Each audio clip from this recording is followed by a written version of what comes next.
signed in. Heather, hold on, Heather. Okay. Oh, you did it.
Oh, hey everyone. Welcome to season 6 of First Canada Live. That's right. We are back.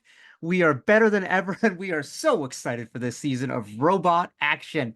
Welcome to the show where we connect our community. We talk about robots and everything else in between and have a good time. I am your host, Karthik Kanagasabapathi, and guess what, folks? I am pumped because we have a big and amazing show here today. But before we get started, as Canadians, it is important to recognize the land of which we are a part. As we gather for this meeting, physically dispersed and virtually constructed, let us take a moment to reflect on the meaning of place, and in doing so, recognize the various traditional lands on which we celebrate today. We acknowledge the elders and youth, past, present, and emerging, of all the land on which we work and live. We honor the ancestral spirits with gratitude and respect. We acknowledge this land out of respect for the Indigenous nations who have cared for Turtle Island, also called North America. The Indigenous people have been gifted the role of caretakers of this land before the arrival of settler peoples until today.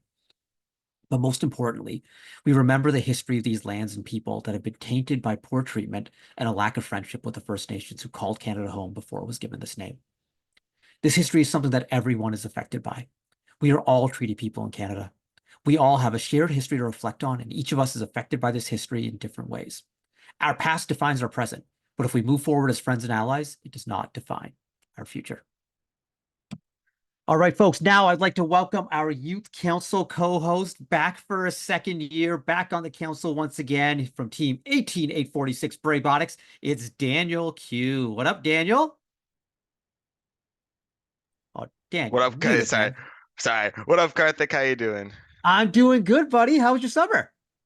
It was great. It was great. Did a lot of robotics and did a lot of, personal things. Just took a vacation.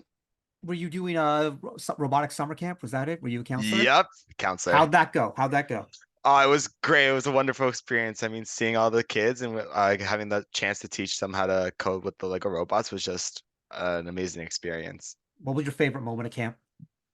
I think my favorite moment was like we did the cup challenge and we Okay. had this one kid who like got inspired and he made like this gearbox with his Lego robot and yeah, we posted it on our social media like his robot was going so fast. I mean like at one point like it was going so fast that when it touched the line like it couldn't detect it. Like it was going past the line.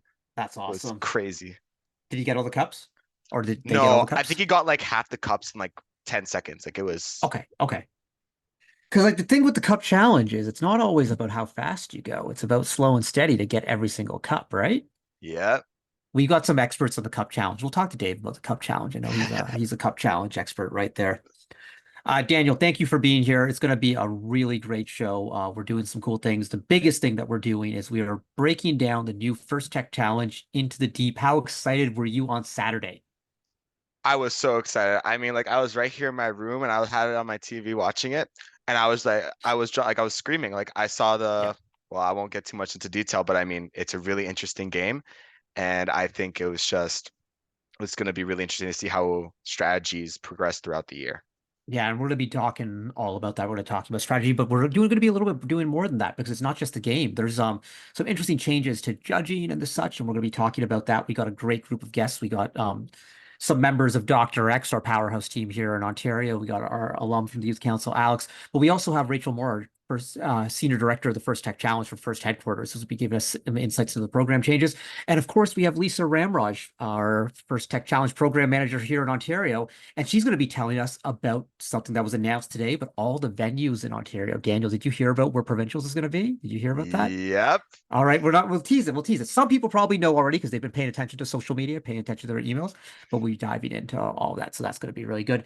And of course, kicking us off is going to be First Canada President Dave Ellis, some presidential updates. We're going to be talking about what we're doing this summer, talking about summer camps, talking about all the stuff.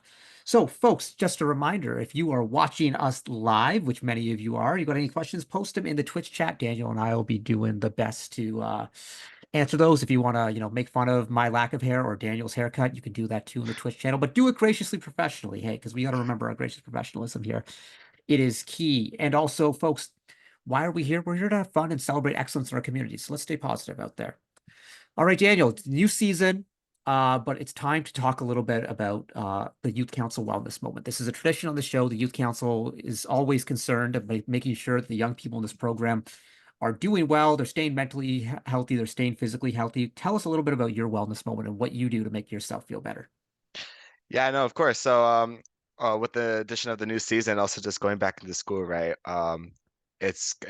Like you can get caught in a whirlwind sometimes with all like the work that you have to do, and it's very important to take a moment for yourself. So something I like to do is I like to enjoy recreational activities. So when I'm working in the workshop, right, I like to take a moment for myself. I like to step outside sometimes, and even like just starting my mornings, right? I wake up early. I go to the gym, right? Just getting that like hit like even just like getting a couple sets in, right? It's just completing like having those moments of success, and it really brings you to have a positive mindset throughout the entire day. You sound like such a gym bro right now. Yeah, before school, No, bro. I gotta get some sets in. Keep that mindset. Keep grinding, man. Rise and grind, bro. Who's gonna carry the boats, Karthik? That's right, buddy. You got him, man. You got him. That's great, man. No, but seriously though, like staying active and doing whatever it might be, whether your thing is lifting, whether your thing is running, basketball, frisbee, like all the sorts of things there is so good. Also, while the weather is good, get outside. That's what I did before this first Canada Live today. I was like, yo, it is still sunny out there. I got to get outside, go for a little bit of a jog. It was great, clear my head, get ready for all this. So thank you, Daniel, for that wellness moment. Daniel, how's the youth council going so far? Got a brand new council. Yep, brand new council, brand new people. I'm very excited. We have a bigger roster, and I think we have a lot of interesting things coming throughout the entire year. So it's going to be very interesting to see what we do. I want to see more TikToks this year, man. That's what I want to see from the youth council. I thought the TikToks were really getting there last year. I want to see more TikToks. I want to see you go viral. I want to see all the dances, like I want to do it. Like let's Yeah, go. yeah. Yeah, that's right. If you ever want, I'll dance on TikTok for you. You can sign me up. Okay, I'll hold you to that one, Karthik. Yeah. Uh, I am game to make a fool out of myself on there or whatever, like what's gonna happen? Like my friends aren't gonna see it. They're not gonna be looking at it. So, alright. yeah, they're too old for that. Yeah. All right, folks. Our news updates. Hey, First Canada Live is back. So here's the schedule right now for the fall. We're going to be going once a month on Tuesdays. So September, October, November, December, we'll have episodes. Then we're coming back in January to kick off the FRC season. We'll do back-to-back episodes the first 2 Tuesdays of the season. We'll be doing a deep dive into the FRC game. Then we'll be the next week unveiling the Everybot from the Robonauts. So we'll be doing that. And then we get into FRC season. We will be back every single week, recapping all the events, showing highlights, showing the videos, going into the strategy, figuring out what works and what doesn't work. And then we'll round up the season with a big wrap up of the championship. So it's going to be really good. You were at the championship last year, Daniel, as a Dean's List finalist. Yep. Tell us a little bit about that experience.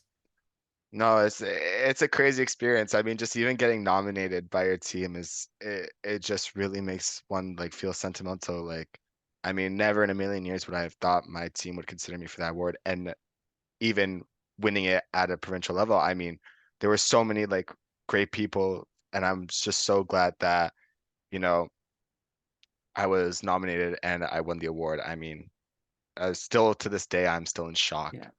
Oh, I was pumped, Daniel, because I had my favorite member of the Q family there, your mom.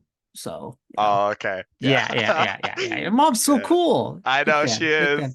Yeah. You were like secondary. It's like I was gonna hang out with Daniel's mom. This is good. I All right, folks. Hey, we got a couple really cool conferences coming. Oh, actually, going back. So First Canada Live, that's what we're gonna do for the season. But right now, if you want to always be notified of when we're on, subscribe to our YouTube channel, subscribe to our Twitch channel so you'll get notifications right there. And also, if you want to listen to the show as a podcast, we started this last year. We are available on Spotify. Link is going into chat right now of how you can subscribe right there, but you're going to want to check that out. Now to the conferences. We have some big conferences coming up where mentors and students can learn all sorts of things. The first one is the 2056 Ways to Inspire Conference. That's right, folks. Mark your calendars for the 7th annual 2056 Ways to Inspire Conference. It is happening on September 28th, 2024 at Orchard Park Secondary School from 8:30 a.m. to 3 p.m.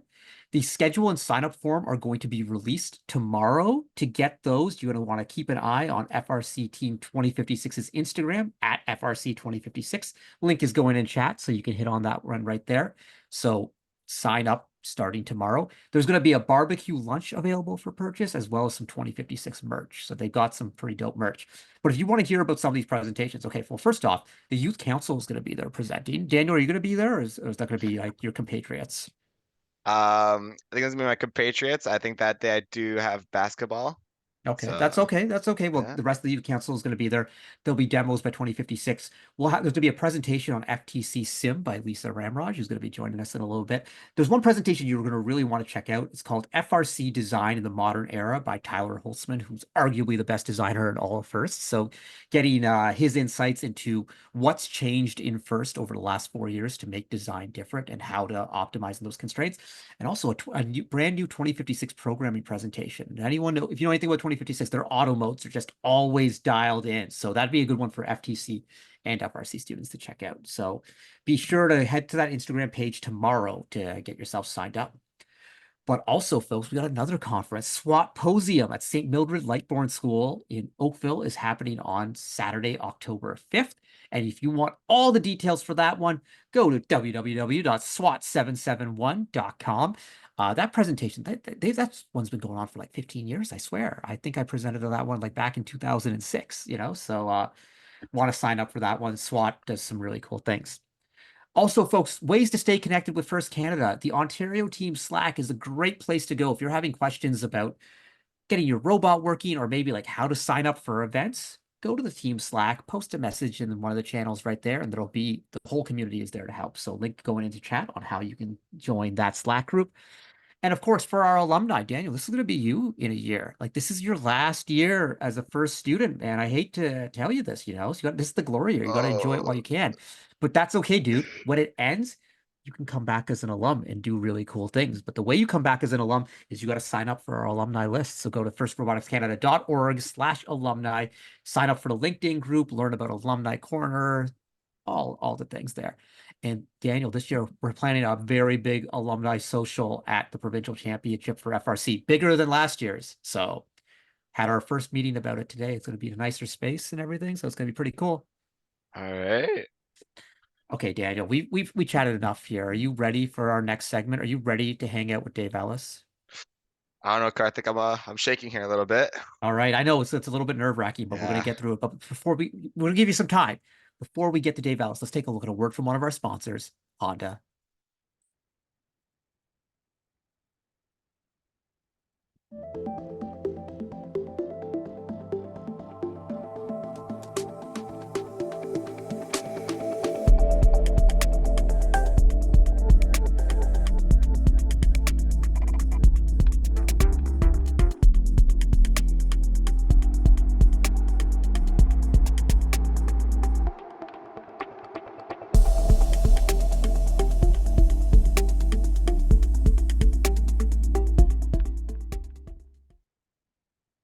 All right, folks, we're back, and I'd now like to welcome our next guest, president of First Robotics Canada and 2017 Championship First LEGO League Challenge Volunteer of the Year Award winner. It's Mr. Dave Ellis. What up, Dave?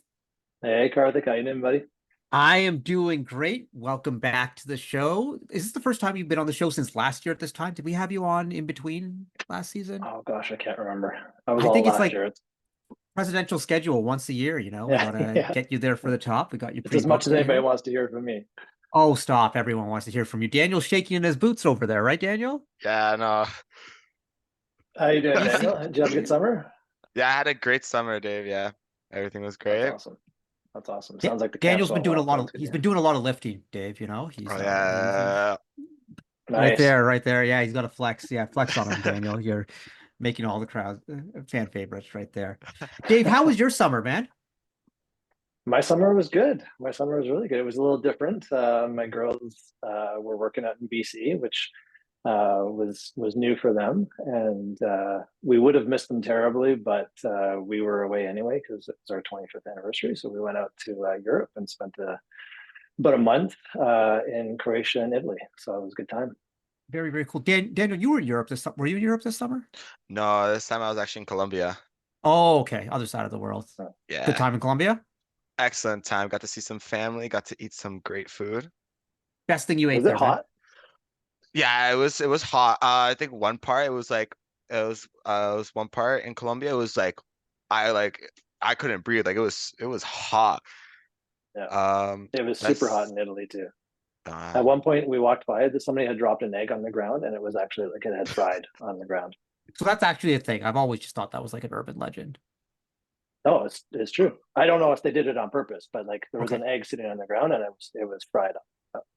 That's Yeah. pretty brutal. I was gonna say, did you eat it? But I remember Dave's vegan, so he just would have been like, no, no. Even when I wasn't vegan, I would not have eaten that. Not That's kind eating of ground egg. Yeah, yeah, yeah. That's fair. That's fair. Okay. yeah. So Dave, very cool summer that you got to travel and do all those things. But what's First Canada been up to this summer?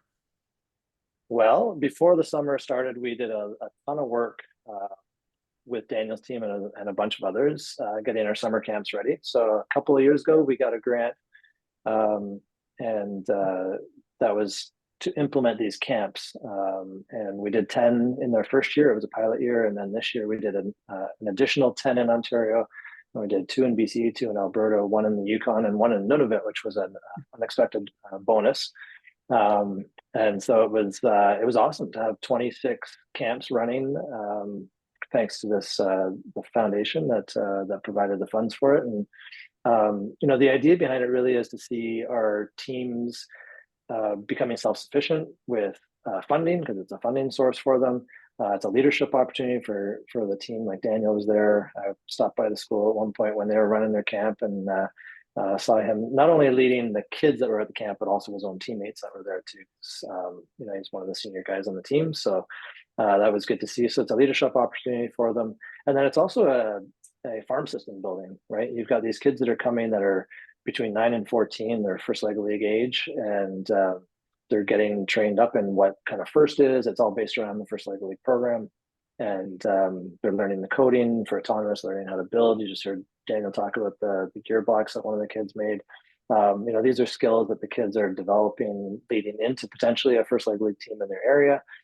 Getting excited. I've heard lots of good feedback from parents and all that kind of stuff on what the experience is like for their kids. So yeah, it's a neat camp, and we're growing it, and we're going to do another 10 Ontario teams this year. So if you're an FRC team or an FTC team and are interested in running a summer camp in 2025, keep that on your radar. Yeah, and folks, if you're out there and you're thinking about this, it's a great opportunity because you'll be developing the next pipeline of students for your team. And I think that teams always kind of struggle with that. It's like, oh, where are we going to get the next crop of grade 9s and everything like this? And so you can get them some real robotic skills before they come into the team. And then, they come in a couple years later and they're like ready to go. So that's a really key one there. Like, I don't know, amazing. Daniel. I was gonna say, it's amazing how much they can get done in 1 week. I used to coach for Sleg League teams, and it would take like 3 months, right, to get X number of points.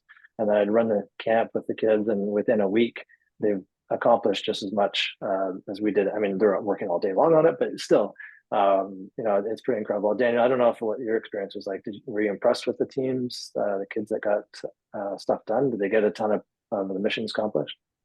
Yeah, no, I was really impressed. Like, I mean, we try to like designate like a couple counselors and had some rotating, but overall, no, the kids, they worked really great in their pairs. I mean, it was great to see, and they got a lot of missions done. I mean, there were a lot of times like where we were doing the tournaments on Fridays where it was like really close calls and there were high scoring matches. Like it was really, really entertaining and just really nice to see how much they've grown over the week.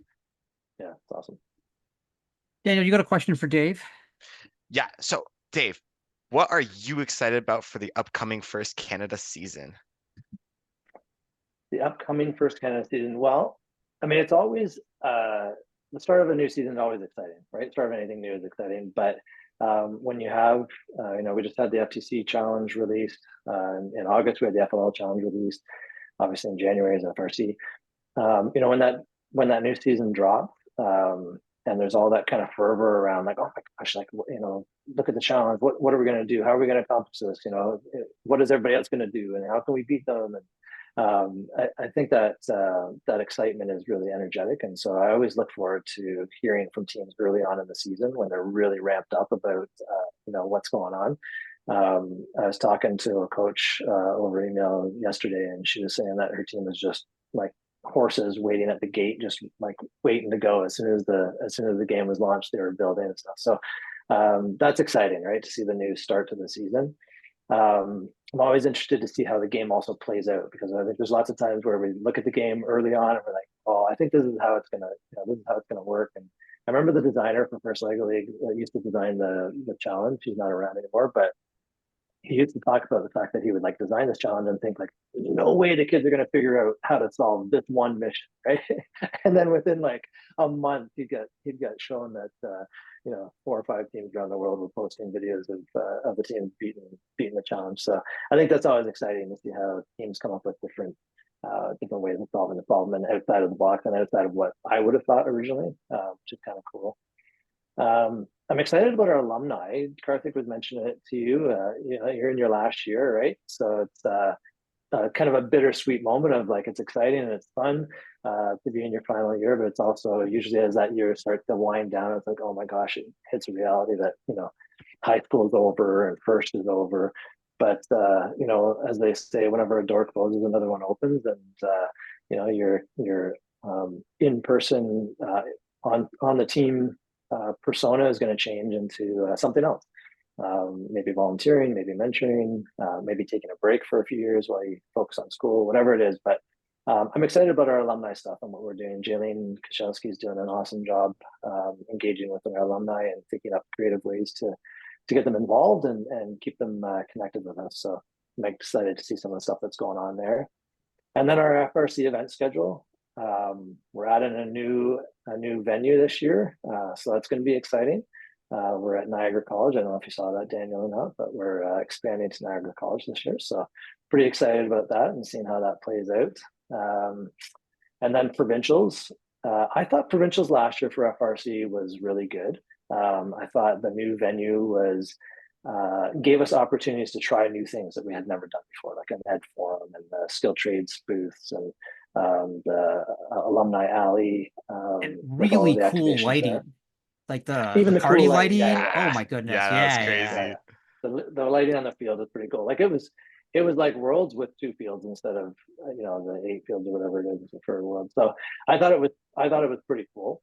And this year we heard from our people that we didn't have enough seating, and so we've expanded the bleacher seating by 20%, and maybe looking to increase it a little bit more.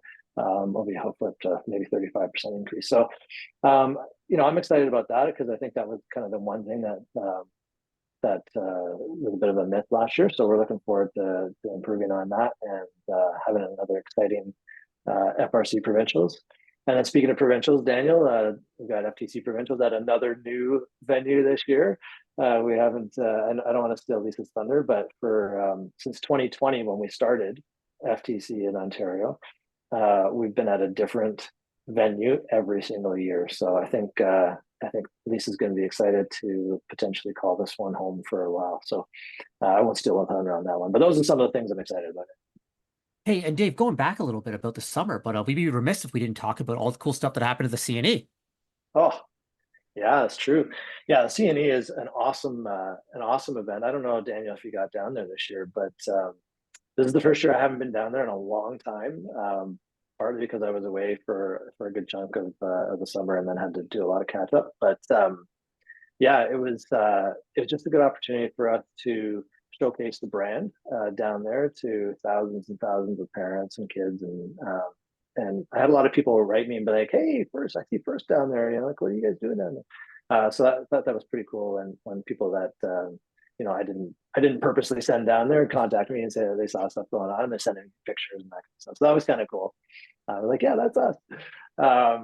So yeah, fun. It's a good experience, and while we're talking about it, I'd be remiss if I didn't thank some of the people that were down there. We had a ton of volunteers, and the three, I would say the 3 big ones. It's always dangerous when you drop some names, but Caitlin and Jamie, Caitlin Walsh and Jamie Finn, have led the charge with the off season down at the CNE for a long time now, with 1334 and originally Chuck Woods, and they continue to do that this year, which was great. And what I heard about the off season was it was a really great experience for the teams to get down there and try things out. So I just want to thank them for sure. And then I know Thomas Dick was down there a lot this year as well, helping out with stuff. So big thank you to the volunteers on that. Yeah, and also a big shout out on the First Canada staff organizing things, because we had Oh, the yeah. booth going on there. We had skilled trades there. We had Humber College Mhm. there. We had Centennial College. So shout out Shanika. Special projects, man. That's another special project right there. And then our warehouse staff, which I think a lot of people in the First Canada community don't realize how much is done at the First Canada warehouse by Florence Lee and Phil Humersky. They anytime there's an event, they are the 3 days minimum, but sometimes weeks leading up to it. They are prepping materials, getting things ready, getting things trucked over to the event, sometimes driving down to the C&E to make deliveries of things. It was just Yeah. there's so many people behind the scenes that you don't realize that go into this, both on the staff side and then volunteers who are just keeping things moving. They kept the C&E going for like 18 days, 18 days. It's a long haul. the FRC field they had going there, the FLL Spike Prime robots, the skilled trades Yeah. piece. It is just it's a Well, and lot. they moved the FRC field this year too, which was new. Right, they tore it down. Yep. And then moved it and built it. It was interesting to hear that the CNE likes the idea of watching for the spectators to watch the field be built, so they're okay with it being built during the CNE. So tearing it down, moving it over, rebuilding it—that's pretty cool. Yeah, Yeah, it's lots all of cool very things cool. at the CNE. All right, Dave, we're running out of time here, but I want to just do rapid fire questions about Dave Ellis, questions about the president. All Okay, right. number one, fun fact about Dave Ellis, the first community might not know. You can't tell us about butterflies because you've told us about them before. Okay. I think my new favorite sport for a long time it was hockey / football, but I think now it's volleyball. I think I've turned the corner. I think I'm going to say volleyball is probably my favorite sport now. Yeah. Okay, volleyball is your favorite sport. Dave, you traveled across the globe this summer. What was a new food you discovered? Is new to me, which was vegan gelato. Now I know there's vegan gelato here, but like it was chocolate vegan gelato, dark chocolate. It was so good. So I had a we had a little post going, and it was a question back to the family of me eating vegan gelato, and I had a post asking how many do you think I ate in the trip. And at the time it was 5, but I hit double digits for sure by the time I finished. That sounds delicious. What's the flavor that you like? The dark chocolate was the best. There were other Dark ones chocolate? too. There was like a lot of fruit-based ones as well, but the dark chocolate was just so good. All right. So you hit Croatia this summer. Next vacation spot. Probably Switzerland. We want to go back to Europe again. So probably like the Switzerland thing. We didn't do France this year because of the Olympics and all that stuff. So probably a Switzerland, France kind of combo, maybe Germany. A summer trip or a winter trip? I don't know yet. Probably it could be winter and skiing. But for now, probably summer. Maybe in a few years when I'm a little older, I'll go back in the winter. All right. And a question for all three of us. We'll go around the horn here. But for those of you who don't know, I might be a tiny bit obsessed with the Olympics, have been, since 1988. So I want to know your favorite moment from the Paris Olympics, if you have one. Daniel, or did you watch any of the Olympics? Yes. Okay, so what's your favorite moment? I think it was when Team Canada, we won the 4x100 men's relay. That Boom. was Boom. Who? Canada who? That one. I'm sorry. I'm just going to interject right here. For Noah Lyles to come out there beforehand and be like, Canada who? Canada who? And then the Americans have not medaled in that event since the year 2000. So to be cocky in an event you have not medaled in for 24 years. And then, guess what? The team that actually likes each other and practices together wins the gold. And the Americans messed up the exchange. So just saying. Yeah. You know what? You see that all the time with hockey, right? You go to the World Championship or whatever, and you see teams that are more skilled than the Canadian team sometimes, and the Canadian team, often wins, and often they talk about the fact that it's just the fact that they gel really well together. And I think that was the combination for the relay team. And that was my choice too. I think a lot of people don't understand with the relay. It is not about having the 4 fastest people, because if it was, then you would just use the results from the sprints and add up your times. Sure. It is not. It is the key to winning the relay is the baton exchanges. So it's actually a Yeah. baton exchange competition, and Canada nails the baton exchanges. And so Yeah. that's the big piece of it. It's Dave, a do you have a second one? communication, it's a timing factor. Like there's so much coordination with that. It's crazy. Dave, do you have a second one? Since Second one. Daniel's told You know what? I didn't see it. Yeah, Daniel stole my first one. I didn't see a lot of them, a lot of the Olympics, to be honest, because we were out of range of TVs, hiking and biking and stuff. But that was by far my favorite of the clips I saw. I'm going to quickly go through some of mine here, quickly, not trying to take too much time. The mixed 4x400 relay, and Femke Bol of the Netherlands gets the baton, and she is in 5th place when she gets the baton, and just like miles behind. In the prelims, the Americans set a world record, and so like they are the overwhelming favorites. And if anyone has ever seen Femke Bol in a relay before, she is a machine. She just she eats people up. It's like when she is trailing, it's like this. It's like she's a lion, like this chase instinct of I'm just going to go as fast as I need to go. And she starts mowing people down. It's like, where is this coming from? But then even with like 120 meters left, she's down by like 15 meters on the Americans who have set the world record. And Femke Bol just kept on trucking. And it was just like that wild comeback. And that was like the first medal handed out in track, and the stadium exploded. And it's like, oh, this is going to be good. Then there's Mondo Duplantis, the Swedish pole vaulter, where he waited. He just kept passing out heights, which he could have just hit the height to win the gold, but he knew he was going to win gold. He wanted to break the world record at the Olympics. And every other track event was done. So everyone is watching the pole vault. Let me get you, pole vault's not actually that exciting of a sport, but you got the entire stadium is on this watching it. And he hits the jump and then immediately sprints after he breaks the world record right to his girlfriend. And they have this romantic moment in the stands. And it's just like, it's like the Taylor Swift song, you know, running to the, and it was just like, okay, that's perfect. But like my favorite one, I mean, it could have been any, but Summer McIntosh, the Canadian swimmer. And so I've been on the Summer McIntosh hype train for a while. Like anyone who knows me, if we're hanging out or whatever, like the last couple of years, I will just go off on a rant. I was like, Summer McIntosh is going to be the best Olympian, not just in Canada, but in the world. Yeah. And there was this cool moment when she won her second gold medal, and she was doing her victory lap around the pool, like walking around the pool. And the DJ reminded me of like our DJ at events, DJ Nick, who just knows the right song to play. But he played Summer of '69 by Bryan Adams. And this is a French DJ who recognized Summer McIntosh, Summer of '69, and a Canadian artist. And it was just like this super cool Canadian nostalgia moment. And in that moment, it's like, yeah, like Canada, the best woman swimmer in the world is Canadian. Like she won 3 gold medals in swimming. Canada combined hadn't won 3 gold medals if you take in swimming, if you add up from 1988 all the way to the previous Olympics. Like she just broke every freaking record. And she's Daniel. Well, how old is she? She's like 19. She's just turned 18. So she's 18. A little bit older than Daniel. Yeah. That's great.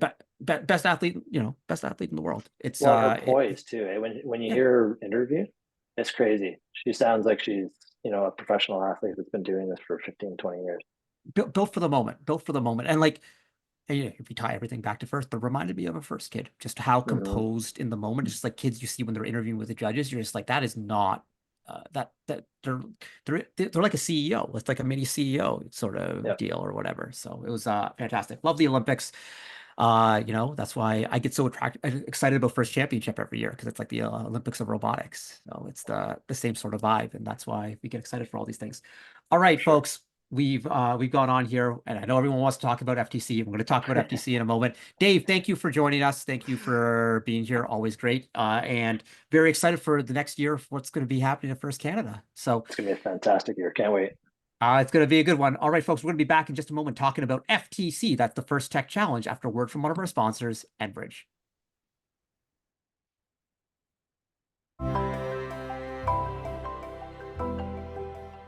Manufacturing is the cornerstone of our economy. However, it is one of the largest contributors to greenhouse gas emissions. There are a multitude of solutions, including energy efficiency, low carbon technologies such as renewable natural gas, geothermal, and hydrogen, and they all play a part in the transition towards a clean energy future. A specific example of how Enbridge is leading the energy transition is leveraging our storage assets, where we've been safely storing natural gas for 75 years, and to now look at those same assets to store new things such as hydrogen. There are areas that you just can't electrify efficiently. So for instance, the making of steel, where they use gas or coal as part of the process itself. You have to use something that's to replace those elements, and hydrogen fits the bill. It's just beginning. We're starting to scale up pilot projects and demonstration projects to utility scale size and implement real change.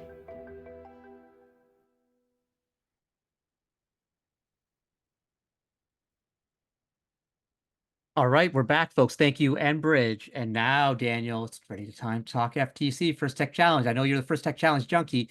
So let's welcome our next guest, the First Canada alum and First Canada Program Manager for the First Tech Challenge, Lisa Ramraj. Hello, Lisa. Hello. Hey, Lisa. Welcome back to the show. Great to have you. Hair is looking on point as per usual. It very much matches the bear behind you, so Can you it's tell all that good. red is my favorite color? Possibly. Just a little bit of thing. But you have guessed that, Daniel? No, No, yeah. You would have guessed like what? Orange, maybe blue. maybe purple. Okay, yeah. Purple's close. Purple's close. Purple's a big contender. Pink is up there. Pink is up there. Yes. But last season was perfect for me. Everything was pink. I loved it so much. So, Elisa, I guess we'll start off with that this season, first dive. What are you going to be wearing?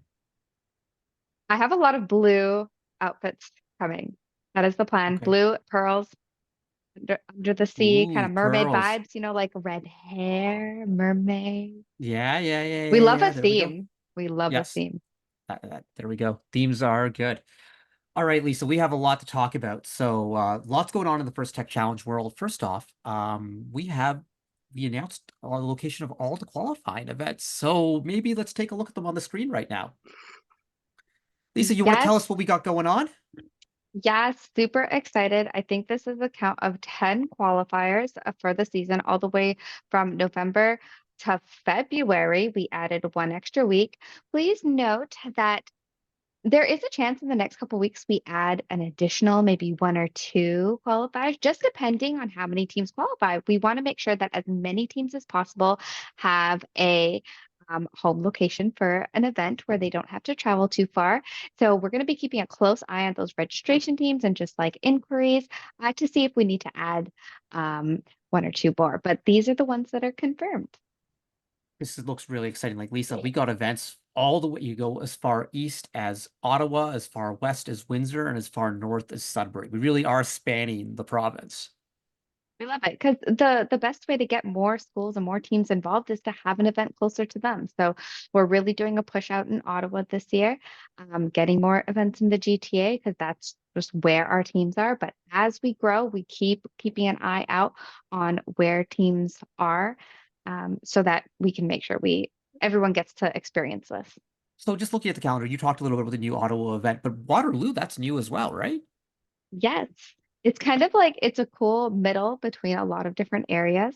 It kind of will serve the same population as the Waterloo event for FRC serves.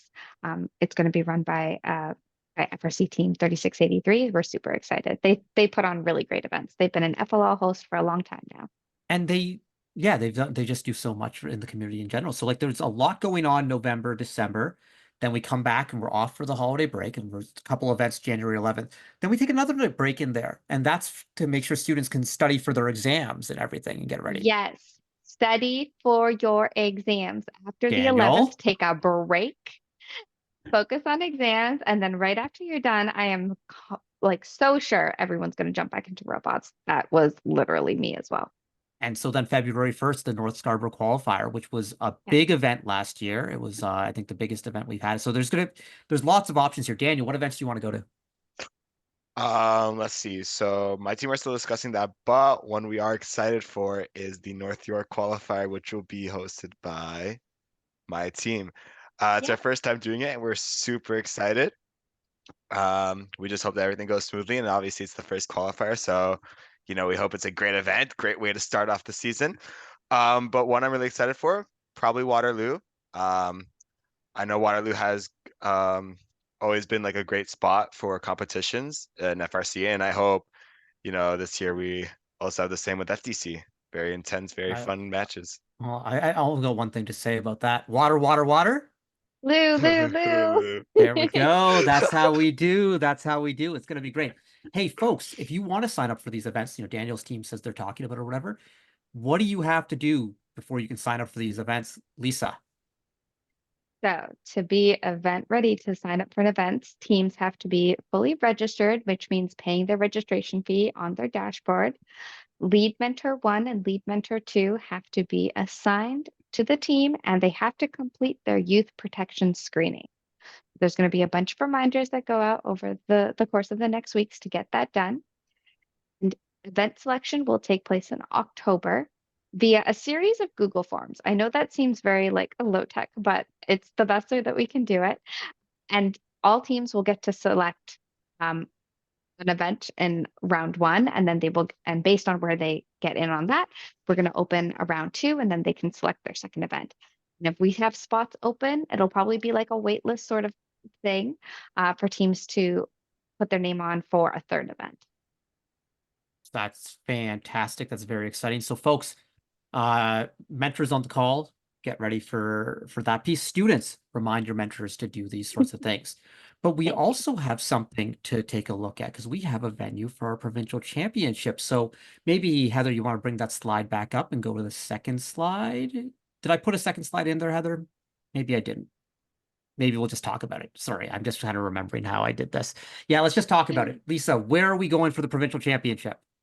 We are going to be at Brock University in St. Catharines for our First Tech Challenge Provincial Championship at the end of February. That is so exciting. Okay, Daniel, have you been to Brock before? No. It is a cool venue. It is my old stomping grounds I lived there a bunch of years ago or whatever, and it's going to be great to be in Brock. And also, you can start planning now. We know where provincials is going to be. This is very, very exciting. And what's the date for that, Lisa? February 23rd. Thank you. No problem. No problem. I got you right there. Sunday, February 23rd. So that's going to be about 3 weeks after the last qualifier if you're playing in the last qualifier. So lots of time to upgrade your robot and work on strategy and figure things out or whatever. It's going to be a Sunday event. So some setup and load in on Saturday. Sunday we're going to play robots all day, and it's going to it's a great time then because it's like you have the season's kind of expanded this year by a couple of weeks. And so you have more time to work on your robots, and that's going to be really, really exciting. So I'm very excited to be at Brock. I know the folks at Brock are really excited to have First on their campus. They were just like, they're like, we want this here. How do we get this here? And so, and you know why they want us there? Because they want students like Daniel and like Daniel's friends and Daniel's teammates. These are the types of students that all the schools across the province are looking for. And so this is an opportunity to show them what you've got to do. And it's going to be really great. Go down there, maybe go visit Niagara Falls. It's right there, like 15 minutes away. There's a lot going on. So it's going to be really cool. I am very excited for all this season. Lisa, there's also one other update you wanted to give us. Tell us a little bit about some changes for Dean's List this year. Right. So not much of a calm down, Daniel. It's okay. Change. It's not a major. It's just about the date that submissions are due. So before, we would always set this in the middle of the season. It was a little late, but we wanted to be able to announce it now. The deadline for nominations by Lead Mentor 1 and Lead Mentor 2 for Dean's List is going to be December 14th. Again, lots of messaging is going to go around this. Students who are watching, coaches about this. It's totally fine. And also students who are watching, so remind your coaches about this. It's something that they can do on their portal. They can get it done before you start going to events if they want to, as soon as the event is up.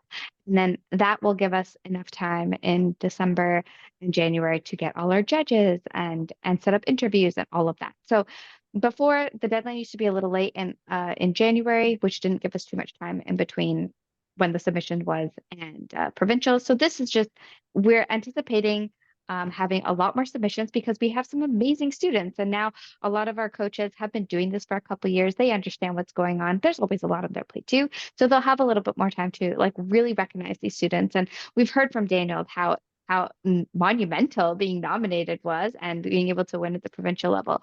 So Daniel, I might be asking you for a quote to encourage some of our coaches to nominate their fantastic students. All right. Yeah, and coaches, take this as a challenge, folks. Nominate your students. It is you know how great your students are. No one knows how great your students are more than you do. So take a little bit of time when you can. Maybe if you're at a meeting and they're all working on their robots and you can kind of, get away there and fiddle away on your laptop, nominate a student. It means, or two, not it means so much to them, like look at Daniel. So it's pretty good. I love how proud you are of that award, man. Every time we mention it, you get this big smirk on your face. And so I won't even tease you about this. Like you deserved that moment. That was really, really cool. So congratulations again to Daniel. Thanks. All right, there's a lot of going on in the world of FTC before we even get to the game. And we figured, like, who better to tell us about the changes in the First Tech Challenge program than our next guest. She is a first alum and the senior director for the First Tech Challenge, Rachel Moore. Hello, Rachel. Hi. Welcome to First Canada Live. Great to be here. Yeah, great to have you on the show. Super excited to have you here because guess what? A lot's been happening in the First Tech Challenge, right? Yeah, so much. We're really excited for this season. So we got a party list here, Rachel, of things that we'd love you to tell us a little bit about, and then we can get Daniel's thoughts on some of these things. But the first one is there's a new playoff format in the First Tech Challenge. It's going to be something that's familiar to folks who've been involved with the First Robotics competition for the last couple of years, but it was new to FRC for a couple of years, and it really kind of revolutionized the game. And so tell us a little bit about the double elimination format and the changes associated with it. Yeah, absolutely. So new this year, First Tech Challenge playoffs are going to be a double elimination tournament. And I'll be real honest, I am not a sports person. Karthik and I talk sometimes about sports and I'm just like, that's really impressive, but I have no idea what you're talking about. So I had never heard of double elimination before FRC adopted that bracket, to be honest. And so I know this might be a new term for a lot of people, but it's also, if you've done a lot of sports, I know that it's also a really common tournament bracket. So what it essentially means is that you keep playing until you've lost twice. The big difference is in the past, you would play 2 out of 3 against the same alliance. So if you were the 4th ranked alliance against the 1st ranked alliance, you either were able to do this massive upset or you weren't and you were out. In this situation, because of double elimination, you will play that number 4 will play number 1 once, and if they lose, then they move to the lower bracket, but they have continued opportunities to play and move into the finals and place that number 1 alliance again. So we're really excited about that. FRC made that change 2 seasons ago. Overwhelmingly positive experience by teams that they get more chances to try and end up with the best 2 teams in the finals. The other thing this allowed us to do is that we actually scale the number of alliances with the size of the tournament. So one of the challenges with designing a First Tech Challenge game and tournament for our customers is that, like, for our teams, is that there's a wide variety. You're going to have events that have 8 or 10 teams, and you also have events with 48 teams. And how do you make a playoff structure that really scales with that so that the right number, that fair number of teams are getting that opportunity to compete in the playoffs? So this allows us to scale the number of alliances. So we're going to fixed 2-team alliances at all of our qualifiers. And then those teams will be, the number of alliances will change with the size of the tournament. So a small tournament will have less alliances and a large tournament will have more. The 21 team breakover was where we went in previous seasons to having a 3rd robot alliance. That's where we go from 4 alliances to 6 alliances. So that gets our, the same number of teams will be in the playoffs as previous years. So 2-team alliances, double elimination. Daniel, what do you think of this? I was just so incredible. Like, I had the biggest smile on my face when I read the manual about double elimination. Like, I remember seeing FRC matches. I think it was Centennial. I remember seeing like Alliance A. Did they go all the way to the finals? Like they went really, yeah.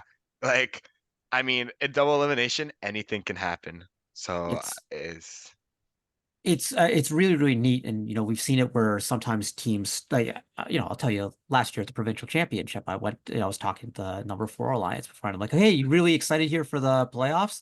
Like, to be honest, no. He goes, we're losing in 2 matches because, there's some really, really great teams or whatever.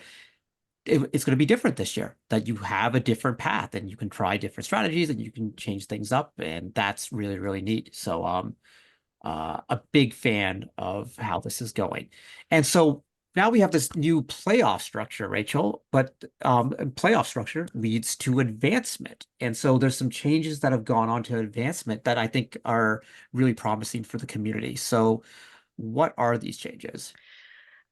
in short, we are now advancing the Inspire winner, then the winning alliance captain, and then their partner, followed by Inspire 2 and Inspire 3. So that's just 2 positions switched, but it was really important to us when we looked at the data about how many declines there were in FTC, that it looked like our advancement process was encouraging declines. And let me be clear, it is absolutely okay to decline an alliance selection if you don't think it's the right alliance for you and your team. But we are having people decline because it was the kind of kiss of death for advancement. And this won't completely solve that, but by putting the winning alliance captain and their partner together, they're more likely to advance together. First is about building these win-win relationships. And it's important to me that we build structures into our competitions that enforce that, trying to build win-win relationships. And I think this is an important change that moves us in that direction. Yeah, I think it's very cool. One of the key tenets of FIRST in both FRC and FTC is the alliance concept and the bonds that are formed by the alliance. Like I have people that I was alliance partners with like 20 years ago who've become like some of like my best friends, you know, and that sort of thing. And part of it is because you win together and you lose together and you advance together, you know, and in FTC, we could have these situations where it's like, oh, well, yeah, they picked us and now we can't go to the next level. We can't advance to Worlds because only the captain's going to go. So I really like this trend. And Lisa, what do you think of this change? Absolutely love. So for it. It's kind of neat that goes on there. So that one ties in there. But if we're talking about advancement and you're talking about Inspire, there's some changes to some of the awards as well and some of the criteria, right? Yeah, absolutely. So we took a fresh look at judging and tried to get a little bit more of the judging structure clearly into the competition manual. What we were finding is that some teams were very frustrated with the outcome of judging because they felt like there wasn't enough transparency. And even though all of our judging manuals for First Tech Challenge are publicly accessible, any team can go and read the same advice we give to a JA or a judge. Teams can go read those directly. Putting that information directly into the competition manual was important for us this year. So it talks about where the sources of information come from for judges, how the different awards, MCI, TA, and Think feed up into Inspire. And so really making that transparent to all teams because it's in the competition manual. The other thing we did was we adjusted the, I think we tried to stay true to all of the awards and what they stand for. We didn't try to change any of the awards, but we tried to clarify in the description of the awards and the requirements of the award, what we're really trying to celebrate with those awards. One of the things that we did change is that a portfolio, those 15 pages of information you can provide to a judge, is no longer required for all awards. We felt like because that was a hard requirement, it was not accessible to every team. Some teams, their students are just not in a place where that feels like more schoolwork. They're doing the work. They're building the robots. They're learning. They're iterating. They're engaged. They're engaged with their community. They're doing outreach. But maybe that engaging with that portfolio or the documentation portion of it is just not the thing that's inspiring them or engaging them. And we felt like that shouldn't eliminate them from all awards. So we did make a change. You need to check the manual to see exactly which awards no longer require portfolios. They are still encouraged. It's a major portion of how you're going to communicate what you're doing to judges in that written format of your portfolio, but it's no longer an instant disqualification. That's big. Daniel, what is, you're someone, your team's, a big contender for some of these awards. What do you think? I think it's just really interesting. In terms of the portfolio, I mean, I was completely shocked to hear that it was no longer a requirement. For me, it was always known that you can win a competition without your robot, but you can't without your portfolio. And I think this is really interesting because I think we're going to get more kind of interactions with the judges. I think that'll be more valuable, which is great because I always love talking to the judges. So it's great to explain to people kind of what the robot can do. And that's part of making the portfolio optional for some awards is that the emphasis is on your interaction, the students' interactions with our judges who are professionals in our communities, right? We really want the emphasis to be on that student voice.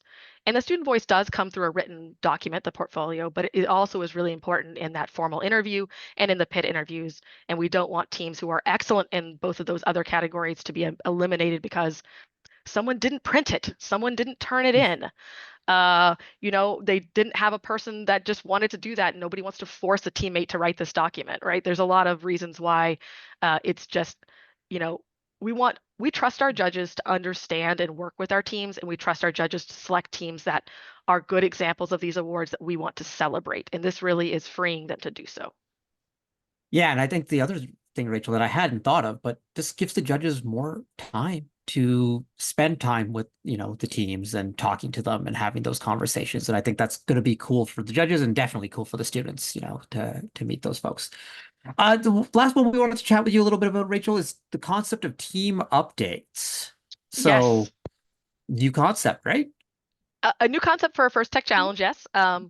I don't know how long First Robotics Competition has been doing it this way, but this is a thing that Since forever. for a long time, right? So let's say like 1998, team updates, they would fax them. Wow. Yeah. You could get faxes of team updates or whatever. Wow. Then it was like an email thing or whatever, but you could get faxes of team updates back in the day. Wild. I had no idea. I've been doing Yeah. this a long time, but I had no idea where team updates came from back then. Some mentor took care of it for me. I don't.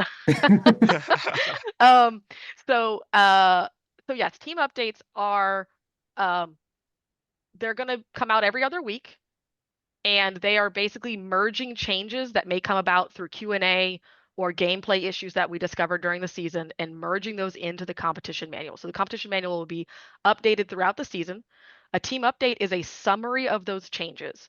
So if you go to the competition manual and you look in the footer, it's going to have a version. Right now, the current version is V1.1. The preview release was version 0. So after our next team update, some of those footers will update again and we'll get new versions, but the team update itself will be a summary of those changes. So when you go to the game manual, it will always be the latest version.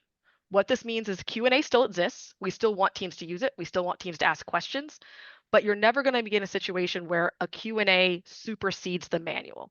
So you don't have to read Q&A. You don't have to keep up with Q&A. Q&A is a tool to use to help further your understanding of the manual or clarify problems. That's very cool. I think that's going to help the understanding at events and lower miscommunications. And also, I think we talk about this a lot. There's so much to do on a First Tech Challenge team. We were just talking about the portfolio and everything, and it's so hard. First of all, everyone should read the manual, obviously, but that's a task unto itself. And if you have to also read through all the Q&As, which it's hard to, because sometimes they start to feel really repetitive, and they need to be repetitive because different people will be asking the same questions or whatever. But yeah, this is a great idea. So this is at the end of the last season, I went and looked. There was 109 pages of Q&A. So if you are a head referee or a team competing late in the season, in addition to reading Competition Manual 1 or Team Manual, Game Manual 1, Game Manual 2, you also had to read another 109 pages of Q&A. And so although the combined Competition Manual is long, it is a big document. It is not more than the combined Game Manual 1 and 2 of last season. It's certainly shorter than having to read the Q&A. And so we recognize it's a lot to digest for teams. As you say, there's a lot of things to actually do, like create portfolios and robots and strategy and all those kinds of things that don't involve paperwork. I one time went through a Q&A for another robotics program. There was 500 questions approximately asked in the season, and 97% of the questions were things that were already in the manual or whatever. So it just would have been like, it's a lot of time for someone to read things that they don't necessarily need to or whatever. So by pulling out that small 3% and getting them into the manual and in these forms of updates, it's a win-win-win. You know what else is a win, folks? We're going to be talking about Into the Deep in just a few moments. So we're going to do that. We're going to bring on some more guests, some more panelists, and we're just going to dive right into the deep. There we go. It's hard to get my puns going, but I'm getting there. I'm swimming to shore. I'm grabbing the coral reef. I'm planting everything. All right, enough puns for right now. We will be back in just a couple seconds, diving deep.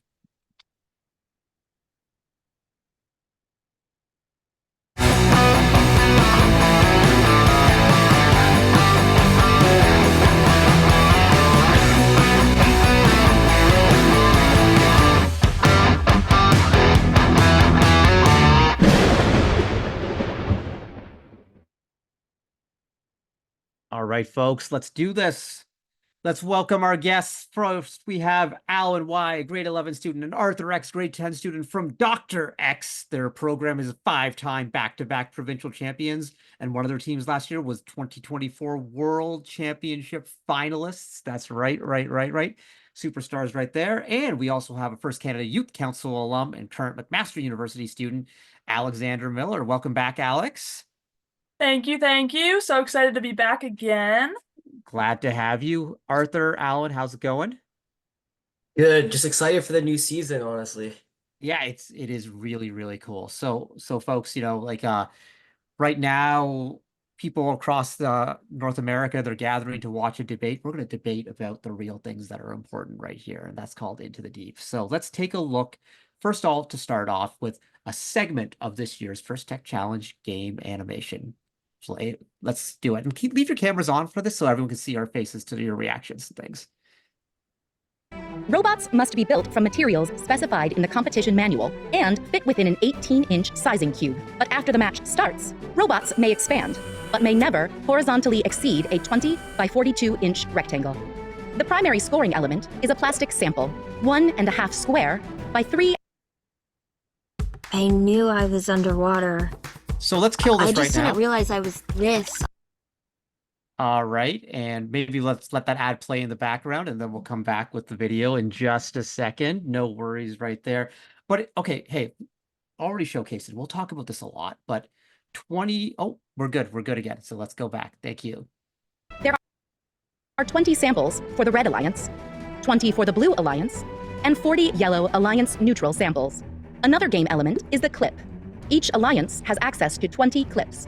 Human players may attach clips onto samples to create specimens. The game is played on a 12-foot square playing field with a foam tile floor and 1-foot-high walls. A submersible structure is located in the center. Within the submersible are the barriers, low rungs, high rungs, low chambers, and high chambers. In opposite corners are low and high baskets. Below the baskets are the taped-off net zones. On the other corners are taped-off observation zones. On both sides of the submersible are the ascent zones. Near the front and back walls are the taped-off red, blue, and Alliance neutral preset sample zones. April tags are located on the field walls to aid navigation. Blue and red Alliance areas are on the left and right sides of the field. Before each match, 60 samples are randomly arranged in the submersible zone. 20 clips are positioned outside of each observation zone, and 12 samples are positioned on the preset sample zones. Teams place their robots on the field, touching the sidewalls. Each robot can start the match with either one specimen or one sample. The field and players are now ready. The match begins with a 30-second autonomous period. During auto, robots may attempt to score using pre-programmed instructions and sensor inputs. Following auto is the 2-minute teleoperated period. Robots score using driver inputs. There are many ways to score during the auto and teleop periods. For example, scoring a sample into the net zone earns 2 points, and scoring a sample into the low basket earns 4 points, or 8 points for scoring into the high basket. Robots may bring Alliance-specific samples to the observation zone. Human players can attach clips to the samples, turning them into specimens. Scoring a specimen on the low chamber earns 6 points, or 10 points if scored on the high chamber. Sample colors may be neutral or Alliance-specific, but specimen colors must be Alliance-specific. The last 30 seconds of the teleop period is the endgame. Robots may continue scoring, but have protected access to their ascent zones. Each robot contacting the low rung earns 3 points. If a robot achieves a low-level ascent, it earns 15 points. But a high-level ascent earns 30 points. When the match ends, a robot parked in the observation zone earns 3 points. There are many ways to score in Into the Deep, but there are also rules that, if not followed, will result in foul points being added to the opposing alliance's score. A robot cannot enter the observation zone if a human player is in that zone. Scoring elements may not be launched. During endgame, robots may not interfere with other robots in their alliance's ascent zone. This has been a summary of this season's game, Into the Deep, presented by RTX. For complete rules, please read the competition manual and check the Q&A forum. And always remember the most important rule of the First Tech Challenge: gracious professionalism. Good luck, teams, and have a spectacular season. All right. There's a lot going on. That is pretty cool. I am a big fan of the robot that resembles a shark with a light bulb on it. That's pretty fancy right there. Is that a new robot, or has that robot been there before? Is that That's like a custom-made robot for this game. Okay, custom-made robot for this game. Yeah. Well, there we go. All right. There are so many different things to talk about in this game, but I want to talk about some of the really dynamic things. So samples plus clips equals specimens. That is right. You are building you have 2 different game pieces and you can assemble them into one. And so I've seen some reactions there. Arthur, what did you think of that? I think it's just like it gives teams an option to do, because with the clips, it's actually really hard to hang them on. It's around 8 Newton meters of force. no, sorry, 8 newtons of force. So like that's one option. It's a bit of a lower beam. It's like around 60 centimeters. But then you have another option with the samples. You can score up on the baskets. So it's just like, do you want to build really high up, or do you want to build like something that can score onto a lower beam but needs more power? Yeah, and I mean, first games are about trade-offs, right? And this is one of the trade-offs that you have to deal with. And so, I don't know, Alex, what do you think of that trade-off? Wow, I think it's just really cool that they didn't actually have like the specimens kind of built in. Like they easily could have done maybe like half of the game pieces to be specimens already and the other half to be like just regular specimens without the little clip. But I like that the human player can really get in there and make a specimen. I agree with Arthur. It is a trade-off. The high basket, they don't really like state how high it is in the video, but it's really, really high. And so robots will have a really big like challenge to be able to get an arm or something up there in order to score in the high basket. So, but it also is hard to go back to get the specimen, have the human player place the clip on it. You're losing a little bit of cycle time by just doing that as well. You do score better points, but at this, it depends on how fast your robot can do that, how fast you can cycle back and forth, and how fast you can make those specimen together. So it'll be interesting to see maybe some human player strategies, how people place down the specimen. I watched a couple videos where they hang them on the walls. I don't know if that's legal or not, but that would be pretty cool so that you can just keep them vertical and have them hang that way. So that's definitely one way to go about it. Yeah, Alan, what were your thoughts on this? I think for the human player, definitely there's a more of a requirement this year because they have to kind of work with the other team and prevent congestion because this time, the human player actually has to actively retrieve the element and then convert it into specimen. So, trying to avoid like a traffic jam, a congestion is kind of going to be a key point in the game. So, Rachel, obviously you've had your hands on these. What does it feel like is it like easy to snap together? Does it take some fumbling?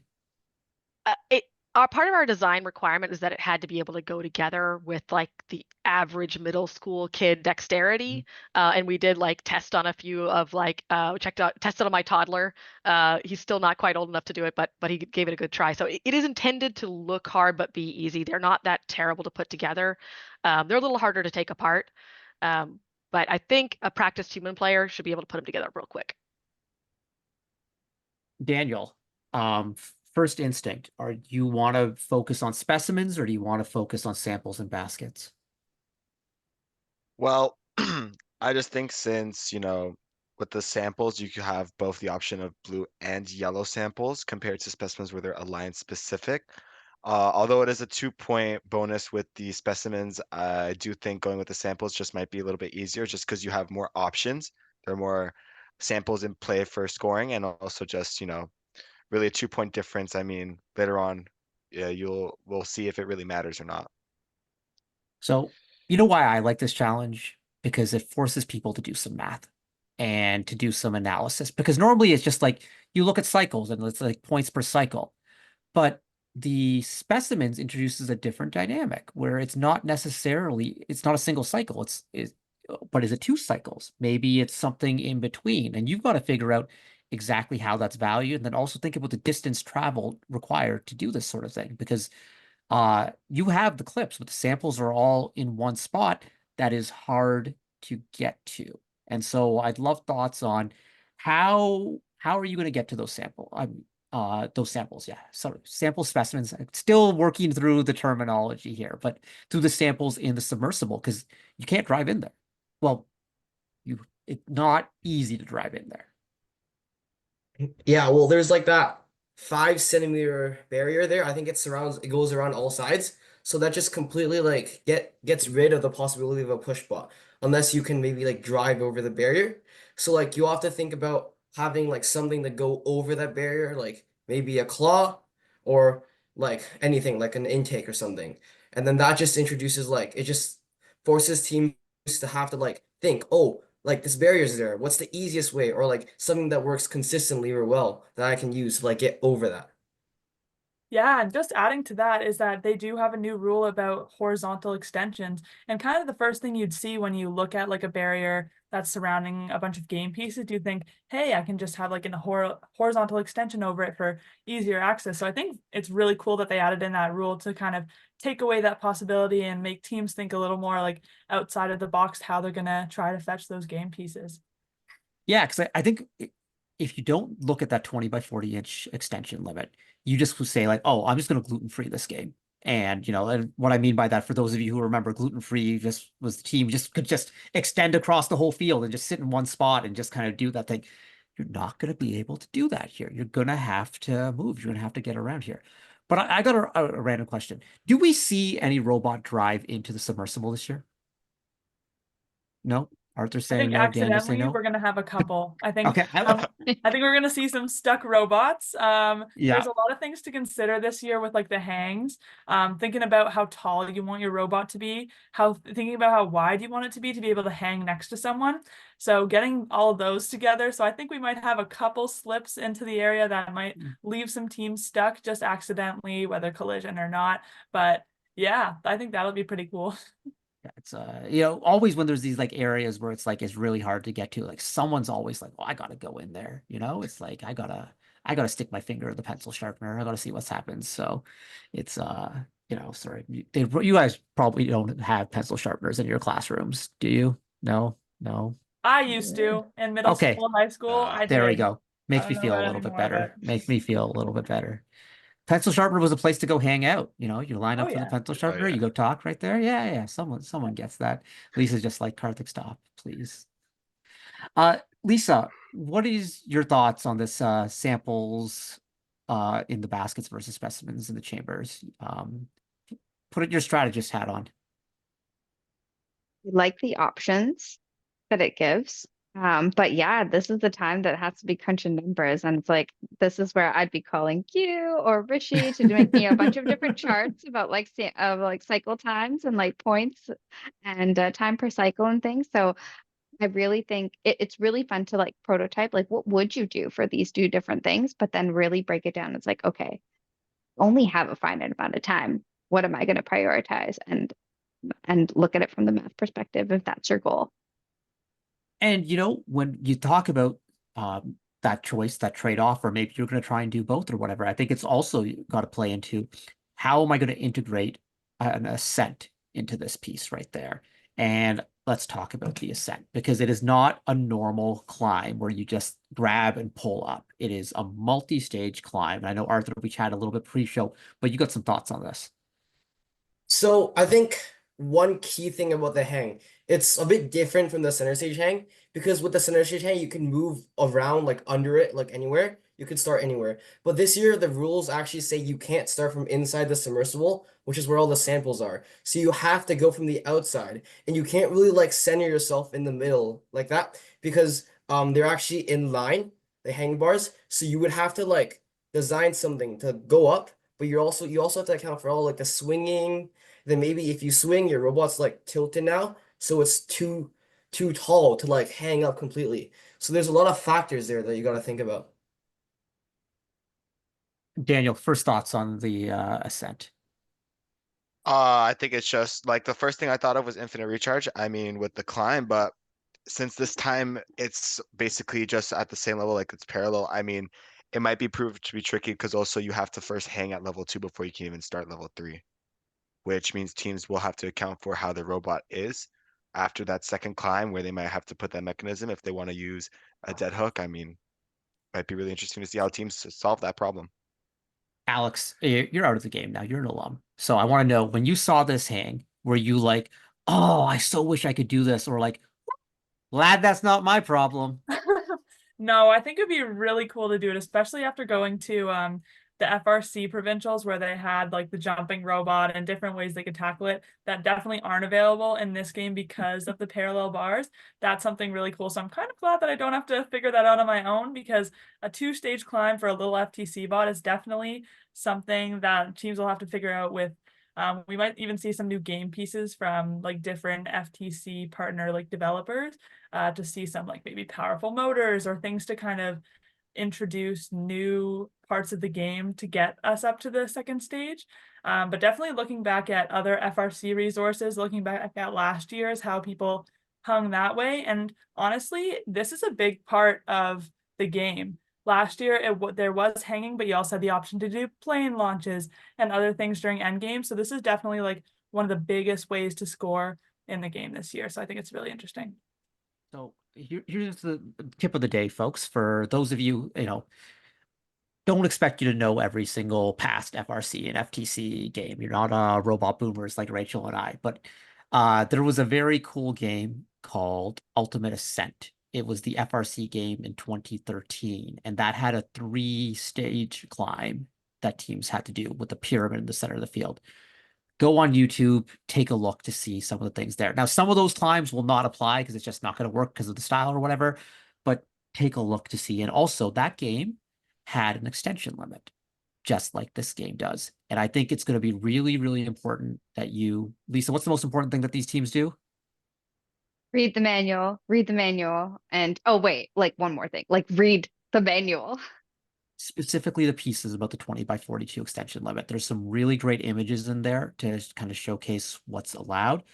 But also it is important for you to understand that just because you see a robot on YouTube that's doing something, it might not be legal. So you have to be sure that your robot is legal and, put it on the ground and make sure it's not getting outside of these shapes or anything like that. So that's my 2 pieces of homework. Number 1, read the rules, like Lisa said, and then read them again, and then read them again. And when you're done that, go to YouTube and search these amazing robots from FRC 2013 to kind of see the different ways they're going on there. Just a note, we got a comment here in chat. A portfolio is required for the Inspire and Think Awards, and those are judged awards that can advance teams to the next level tournament. A portfolio is also required for the Control Award. So although it's not required for every award, it still is required for some of the important awards. So we want to keep that in mind. Rachel, servos. For a while there, it was like, you can just use whatever servo you want on your robot. Arthur, before we get to Rachel, did you use a fancy servo last year? No? No. Go build the servos. They work perfectly fine. I find the only advantage with the Axons is that they have that 4th data cable because you can get in absolute position with them, and they're also really strong. But I think normal servos work perfectly fine for your like normal attacks, unless you're like lifting a like really heavy thing, because like they're just easier to use and cheaper as well. Well, that's good that you say that, because Rachel's going to tell us about some of the restrictions on servos now. Yep. And so the servo restriction rules were released as part of the competition manual preview that came out a couple months ago. So there's no new information from that. But part of the reasoning behind it is we did put a maximum power limit on servos. Previously been anything that's called a servo. So that means you could have teams going out buying a $300 brushless DC servo crazy whatchamawidget. The problem with this is that there are 2 parts to this. One, our control system's not actually rated to handle that kind of current. And so what we were seeing is that teams were browning out their controller and having disconnects. And there's not a really good way to diagnose that during the tournament. And so unless you have a really good CSA or FTA at your event, you don't really understand what's happening, what's going wrong. And so allowing teams to use things that we know are going to set them up for a bad experience is not in our community's best interest. The other thing that happens is you end up with, well, a good team's really using the servo and it's working for them. And now if I want to be good, I need to buy this servo. And so then you end up with this feeling where, well, if I could buy something to make me better, I should, and teams feel obligated to do that. And then you end up with teams that are paying thousands of dollars in servos every year. And as Arthur pointed out, like most of the time, a regular servo will do. And we certainly haven't eliminated any of the ones that were really common in the marketplace today. We just didn't want that servo wars to continue to heat up and us feel like more teams had to spend thousands and thousands of dollars to keep up with something that their control system couldn't actually support. That makes perfect sense. And like Arthur said, there's plenty of good servos that work within the framework of this and to get things done. And, sometimes that these arms races occur, and it's almost like it's a perception-based race as opposed to an actual effectiveness-based race. It's like, oh, I need this. I absolutely need this. And it's like, oh, maybe you don't. And so this one, we're protecting teams from themselves to a certain degree, which I think is pretty cool. Auto. So auto's a little bit different in this game. Auto is super important because of the way you can get a head start in the lead, but there's no randomization and no team elements. So what are people thinking about autonomous strategies? Any takers? Alan? I think it'd be much more simpler for like the vision aspect because there's just like no vision task this year. And so, that might leave some room for some other strategies and more maybe unique strategies instead of, because last year it was just really three things you could only do, like go left, right, or center, depending on, what you had. And so this might open up new ways for new strategies or like more, unique ones. What I like about the auto challenge this year is that it feels like a natural extension of the game as opposed to like a separate side quest, where it's like you're doing this very specific task of navigating to a certain spot or whatever. But like this is like get a head start in the game, like accumulate a bunch of clips, get your human player going and putting things together, getting things ready or whatever. So you can use that 30 seconds to like supercharge the rest of your match. And I think that's a cool sort of thing. Alex, what do you think? Yeah, I think both of those things that you guys said are pretty cool. Like it's a very different game from what we've seen in the past 2 years. Both Ultimate Goal and Center Stage were very focused on the randomization and detecting the team objects, especially like last year. And so looking at the randomization and taking that out makes it a really different game. And as you said, like it'll be a lot about strategy, and this will be a lot about communicating with your partner as well and thinking about, hey, like what do we want to do in auto? How do we want to set ourselves up for the rest of the game? And I think it could make a difference for the rest of the game for sure. It might be less of a difference as we've seen in some years that do have specialized autonomous elements, but it will definitely set more teams up for success in like the end game or later game, like later parts of the game than we've seen previously. Yeah, Alex, I think you hit on a couple of things that we really focus on in game design is that we want teams that do well in autonomous to have an advantage. We don't want teams who do really well in autonomous to have won the match at that point. That feeling where autonomous is over and there's like no chance of your coming back from that is not something that we're trying to get a more balanced game. So you have that opportunity to get ahead, load up some clips and specimens, that kind of thing. I also think that what we were finding is somewhat the randomization. We were getting a little stale. Last year's challenge could almost be solved with prior year code. So people who had figured it out were able to just kind of reuse, but it also wasn't it wasn't natural to the game's evolution in a way that this game is. And so one of the things is I think about, I'm a mentor myself, and I try and think about how my students break down problems and how do they figure stuff out. And it's not like they tend to do better when it's not one big problem that you either can or cannot solve. And that's sometimes what randomization has been. Either you can figure it out or you can't.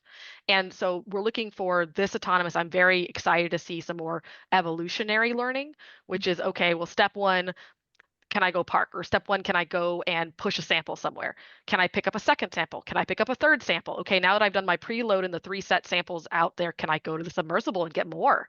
Is there a strategy to set myself up during autonomous so that when teleop begins, my robot's in the best position to optimize that? And so I think that those things that are like step 1, step 2, step 3, and they all build on each other, tends to be a little easier way for teams to learn. And so I'm curious to see how that affects our entry-level teams as well as our mid-tier teams. Yeah, it's so nice having you on the show this year, Rachel, because it's honestly so amazing to see like what goes through like a game developer's mind. And it's really cool to see hear that you're a mentor as well. So knowing that you're in with the teams and you're thinking about a lot of things that we've all thought about, especially during last year's game where autonomous was such a big part of the game. And you could win or lose the match just based on, you could make a new record just based on the autonomous. So I think that's super cool that everyone has been thinking. That's a really great point there. And, I noticed kind of a theme between some of these changes for this season, but it's we're giving teams a little bit more hope because, we talked about the double elimination change. So it's not like, oh, I'm locked into this matchup and I have no chance of winning, or it's this match and they just, put up like 8 pixels in autonomous and there's no chance I'm coming back from this. And it's just like, there's a little bit more, it's like, oh, I can't get our portfolio done, so we can't win any of these awards or whatever. There's a little bit more hope in there. And so one final thing on auto, Arthur, Alan, you two last year, your teams had some of the best auto modes in the world. So I would like to hear from you. How many samples do you think you can access during the autonomous period this year? Oh, that's a good question. So it depends what you're really scoring on, right? If you go for the baskets, it's kind of like a bit closer, and you can also grab the yellow ones. But if you're, let's say, trying to like get some samples into the observation zone and turn them into specimens, you have like different priorities, right? So like maybe rough guess. Oh, Arthur, you broke up on me there. I didn't hear the guess. 3 already sounds really good. Three's the guess, Arthur? Yeah, three's the guess. Three's the guess. Okay, Because there we go. you have to run back and forth and lift really high. Yeah. All right, that's what I want to see. I want to see three. I want to see three. So first event when I see you, maybe David Mary Thompson or maybe at Bray Buff, I'll be there. I'll be standing in the box beside you. I like to be right close to the field, watching all the action happen there. All right, folks, this is a great discussion. But hey, Lisa, what if people want to test a robot right now, but they don't have a robot or they don't have a field? Well, if you want to play around, we have a cool simulator called FTC Sim, and this year's game Into the Deep is actually in there with a really basic robot that you can play around with. So let's take a look at the video of FTC Sim and Rachel. I just combined Rachel and Lisa into a new phenomenal creature who's going to take over the world. But Lisa, tell us about what we're watching here. So we're watching the preview of what our field looks like and a few of the tasks that the robot can complete. So it can score in the lower basket. It can give a human, it can put one of the samples into the human player area. The robot has to back out of the area before the human player can actually grab it. It can score one of the specimens and it can do a level 2 ascent. Very basic. Anyone on the show, has anyone played with the simulator yet this season? Okay, Rachel's got her hand up. So Rachel, what was your impression? Because you're new to this. Yeah, FTC Sim is new to me. I thought it was really great. I jumped in and started trying to like do some of the lessons and things like that, and I it forced me to kind of take a second and think about the game in a different way, just because I was in that space. And so I thought it was a really useful tool, and I definitely have pointed my students to it already. Right. What about you, Daniel? No, like, I mean, every year, typically we have a lot of grade 9s show up, and I think FTC Sim is just a great way to get them introduced to that coding aspect too. I mean, all the challenges are great. I mean, you learn how to do different aspects with the sensors, with the movement. I mean, great tool overall. I'd recommend 100% for anyone trying to break into coding. All right, very, very cool. All right, folks, before we go, I want to take a look to some people have already built robots, folks. And there's many, so they're all out there on YouTube. Robot in 30 hours, robot in 3 days. This is a robot in 1 day video, folks. 1 day from FTC team 11047 from Taichung, Taiwan. So let's take a look and we're going to chat a little bit about this robot. And feel free to leave your cameras on and feel free to talk over this because it's pretty dope. I'm just like, you built this in a day? So interesting grabber there. That is not a way I would have thought of picking up the pieces because I just would have gone straight roller claw, but that's pretty unique. That's exactly what I was going to say. Pretty cool grabber right off the bat. Yep. They got the climb there. Look, they got the mat there just in case the robot falls. How gentle. You can tell there's elements of past robots in here. It's probably how they got it done so quickly, but the extension reach is phenomenal. Now, folks, we got to take a look at this. This is a robot. We saw it on YouTube. I don't know that it's within the 20 by 42 inches. So this is one of the things that the team's going to have to verify. And it's just a demo. So they're testing right now and it's cool to see, but it's close. My Furby problem of estimating this one is like, it's tight, right, Rachel? It's like, Yeah, I think it's pretty tight. But that's an optimization thing, right? So like when you're learning and trying to figure out a game, you don't need to like design from scratch and make it perfect, right? They've used an existing robot base. They've cobbled some things onto it. Look at the field they built. Like they built this field that's high fidelity enough to work on. And then they started getting grippers and started running cycles because the same way that like I felt like I had a new version understanding of the game playing around an FTC Sim, getting a good enough version running in the shop is the #1 way you're going to understand what's going on. And that robot probably shouldn't come anywhere close to hitting the actual field at competition, but they're going to learn so much from cycles about we all talked about it. Like I don't even know the answer. And I've been thinking about this game for months and months and months. I don't know if samples or specimens are the right way to go, right? Feels like samples are the speed run and specimens are the quality run, but I don't know. And that's how teams are going to figure out, is they're going to put something together and just run cycles and see what works. Yeah, something really cool about that robot that teams might not notice off the first is that they have a really heavy arm. So things teams need to think about this year, when you have a vertical extension high as it's going to go, especially to reach something like that top basket, you're going to have a lot of robots that either tip over. We even saw some last year and the year before, especially with the other vertical game we had.